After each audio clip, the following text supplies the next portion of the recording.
First episode begins as after another restless night, Collins begins his day by making lunches for his son and daughter, then going for a run.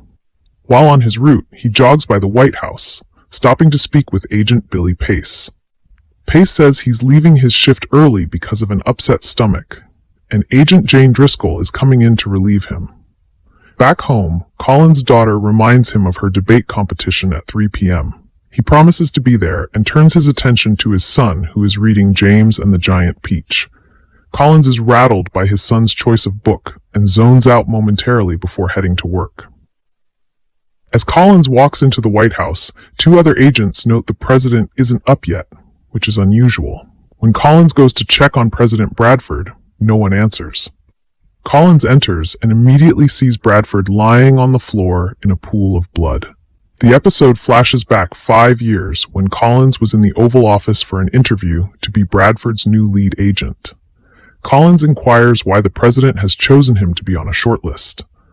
Bradford says, aside from his current lead agent being boring and getting older, he wants Collins because he heard he was the best of the best, and it helps he's black. Bradford claims he sold voters on him being a Southern progressive, and it would help with optics to see Collins around him. Although Collins doesn't appreciate being chosen based on his skin color, Bradford makes no apologies for his candor and directness. They wrap their conversation by exchanging a pair of jokes about where Syria is located and who the 8th president of the U.S. was. In the present, Collins checks Bradford's vitals, verifying he's dead. Collins looks around the bedroom to see 2 wine glasses, a trail of blood leading to the balcony, and a cigarette butt. He also spies 2 pairs of earrings lying on a table and a pack of cigarettes. In a panic, Collins goes to the closet and sees the president's safe has been broken into. Jane then radios Collins and asks if everything is good, to which he replies he needs a second.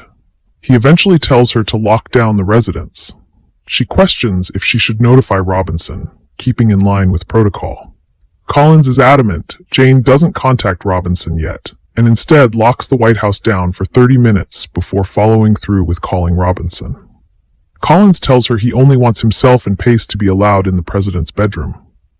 Jane agrees and he calls Pace, telling him Christian Lettner, which signals an emergency and prompts Pace to move with haste back to work. Another flashback shows Collins' first week on the job as President Bradford's lead agent.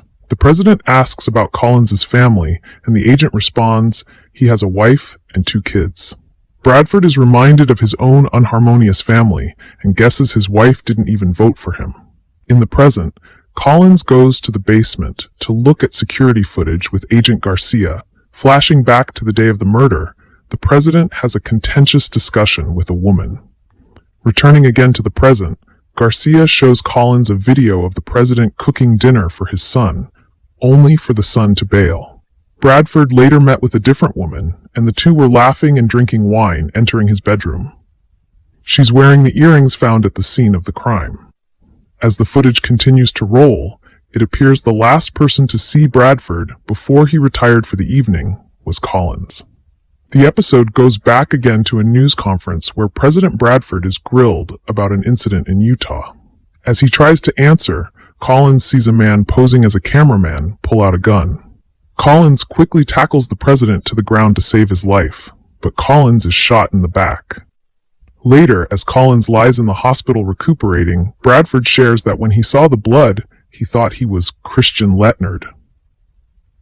The president explains that when the basketball player made a game-winning shot for Duke over Kentucky, he felt it almost killed him. Agent Pace arrives at the scene of the murder. Collins tells him the contents of the safe are gone, meaning whoever did this had a lot of access to Bradford. Collins asks him to check the grounds but not to take any photos or write down any notes. Garcia then calls Collins back to the basement to look at more video footage. As it turns out, Collins left the president's room at 10:04 and was relieved by Pace at 10:32. Pace does his rounds but takes an hour nap on the couch in front of the TV. From 10:42 to 12:13, all security cameras were offline. Jane also appeared to log in for work during those hours. Collins leaves Garcia and stumbles upon Pace and Jane having a conversation. He tells Jane to finally call the murder in. After the coroner arrives, Mrs. Bradford arrives outside of the residence wanting to know what happened to her husband, but no one gives her an answer. Collins is escorted upstairs and is questioned by two agents as he was the last person to talk to Bradford. Agent Robinson appears for the first time, and she is the woman who was going into the president's bedroom and left her earrings. Another flashback shows the final conversation between Bradford and Collins in the president's bedroom. Bradford goes to his safe and pulls out a tablet, noting he has the news of the world. The president has a drink and implores Collins to join him, but the agent declines. Bradford goes on about how the two of them don't talk anymore, and how Collins has stopped calling him sir. Furthermore, Bradford pushes Collins to speak his mind freely, but an annoyed Collins again refuses. The president asks if Collins will ever be able to forgive him for what happened. It's later revealed that during the conversation between the two men, Collins shares the story of how James and the giant peach was what his wife referenced in naming their son. Additionally, Collins has trouble sleeping at night and may never have a good night's rest until Bradford is dead. In another flashback scene, Collins returns to work after being shot. He's ushered into a room full of high-ranking officials and asked if he wants to receive the highest clearance possible, privy to information that only about 100 people know. He has some hesitation, but the woman who was previously seen on footage arguing with the president says Collins probably wants the clearance given he has children.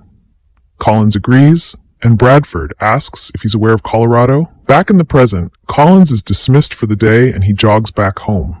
As he does, he passes by a woman using a bracelet to get into a car, a kid using a bracelet to pay for ice cream, and a man walking in the pond picking up fake ducks.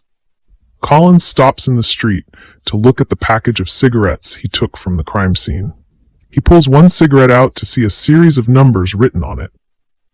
He then notices an electronic sign behind him ding, describing that dawn has been delayed by 2 hours. Flashing back to the high-level meeting, Collins is told they are preparing for a massive catastrophe that can be a human extinction event. To prepare, they've begun construction under a mountain in Colorado, the world's largest underground city. The camera pans to the town's dome, and above the dome is an intricate system to make it all happen.